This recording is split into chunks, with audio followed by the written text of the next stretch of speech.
দর্শকদের যে বিড়ম্বনা বা ভোগান্তি ছিল সেটার কতটুকু আপডেট আছে বা আদৌ কতটা টিকিট আপনি একটু আগে বললেন যে সোল্ড আউট হয়েছে, কতগুলো টিকিট সোল্ড আউট হয়েছে 18,300-র ভিতরে, এইটা যদি প্রথমে একটু বলেন। আমাদের যে টিকিট অনলাইনে লঞ্চ করা হয়েছিল ওগুলি প্রত্যেকটা টিকিট বিক্রি হয়ে গেছে। এখন আমরা যেটা করছি যে একটা ফরেনজিক অডিট করছি, যদি কোনো ভুল ত্রুটি থাকে, যদি একটা টিকিট কেউ কিনে থাকে, পেমেন্ট করে থাকে, টিকিট না পেয়ে থাকে, ওইটা অডিট করে আমরা এখন মানে ঠিক করছি যে ওই ইস্যুটা ঠিক করে দিচ্ছি এখন যেন আমরা এটা করতে পারি। তারপরে আমরা ফরেনজিক অডিট করে দেখবো কোনো টিকিট মিসিং বা কোনো টিকিট বাকি আছে নাকি, যদি থাকে আমরা ওটাও ছেড়ে দিব। মানে সব মিলে সব টিকিট সোল্ড আউট হয়ে 18,300 গ্যালারি টিকিট ইজ গন। আমরা দেখেছি গতকাল রাত্রের থেকে পার 5 মিনিটে 30,000+ লোক ইউজার অনলাইনে আসতে চেষ্টা করেছিল। আমরা একটা কিউ সিস্টেম করেছিলাম কালকেও কিন্তু 2-3টা ডিডস অ্যাটাক এসেছিল, বাট আমরা কিন্তু সাকসেসফুলি মোকাবেলা করেছি বিকজ আমরা স্লো সিস্টেমটা নিয়ে। বাট সারা রাত কিন্তু আমি জাগনা ছিলাম টিকিটিং কোম্পানির সাথে, আমরা দনজন জাগনা ছিলাম, আমরা অনলাইনে ছিলাম। আমরা দেখেছি যে টিকিটিং কোম্পানি সাকসেসফুলি প্রত্যেক মিনিটে কিন্তু টিকিট সেল করছিল। এখন যেটা কথা সেটা হচ্ছে সাধারণ গ্যালারির টিকিট বিক্রি হয়ে গেছে, কিন্তু ভিআইপি গ্যালারি সহ অন্যান্য যে ক্লাব হাউস রয়েছে সেইগুলোর কী অবস্থা? ক্লাব হাউস 2 যেটা ছিল অনলাইন, ওটাও কিন্তু সোল্ড আউট হয়ে গেছে গতকাল রাত্রে। ওটাও কিন্তু অনলাইন ছিল, ওটাও কিন্তু within first 20 minutes club house 2 চলে গেছে।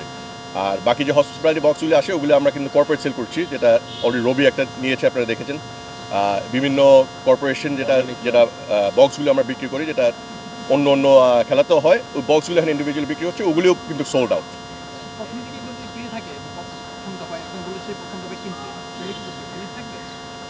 যদি আপনি টিকিট কিনে থাকেন, টিকেফাই ওয়েবসাইটের লিঙ্ক দিয়ে ওই টিকিটগুলি 100% অ্যাকুরেট, ওইগুলি বিক্রি হবে। ওগুলি আপনারা যদি না পেয়ে থাকেন পাবেন, আর ওগুলি দিয়ে আপনারা খেলা দেখতে প্রবেশ করতে পারবেন।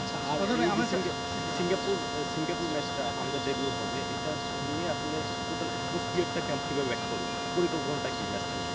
এটা আমরা আগেও বলেছি, আমাদের একটা ফ্যান জোন হবে, আমাদের একটা কালচারাল ইভেন্ট হবে এখানে। আমরা এটা নিয়ে প্ল্যান করেছি, এটা নিয়ে অলরেডি প্ল্যানিং শুরু হয়ে গেছে। ফার্স্ট ইস্যু ছিল টিকিটিং ইস্যু ঠিক করা, টিকিটিং ইস্যুটা আমরা ইনশাল্লাহ সাকসেসফুলি কমপ্লিট করেছি।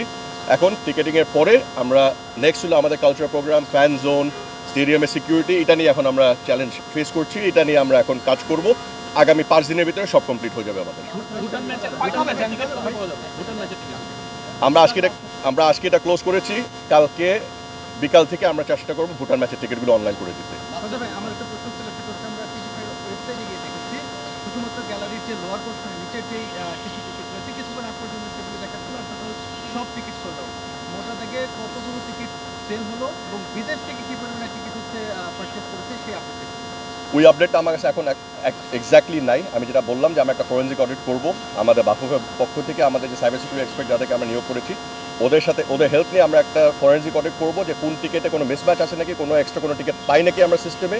আমরা সব চেক করবো যেন টিকেফাই কোনো মিস্টেক না করে, বাফুফে যেন কোনো মিস্টেক না থাকে, বা আমাদের কোনো টিকিট থাকে আমরা 100% আবার অনলাইনে উঠা দেবো। যদি আমরা একটা দুটাও পাই ওটা অনলাইন দিয়ে দিব আমরা।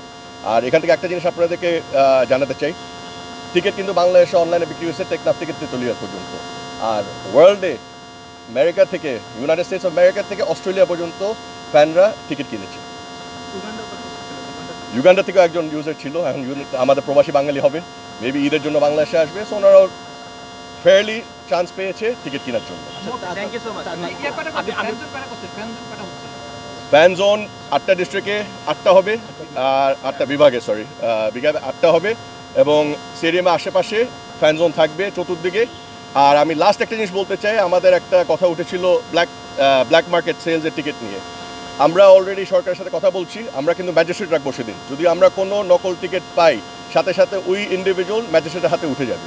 আর যদি টিকিটটা আমরা ভেরিফাই করি যে কার নামে হবে, যেহেতু প্রত্যেকটা টিকিটের নাম থাকবে, নাম্বার থাকবে, এবং একটা ইমেল আইডি থাকবে, যে ব্ল্যাকে এই টিকিট বিক্রি করবে, যদি কোনো মিসম্যাচ হয়, যদি কোনো দর্শক মাঠে এসে ঢুকতে না পারে কিউআর কোড স্ক্যানিংয়ের জন্য, এটা যদি আমরা প্রমাণ করতে পারি যে এটা একটা ব্ল্যাকের টিকিট, আমরা কিন্তু যে দর্শক যার নামে টিকিট ওনার নামে মামলা হবে।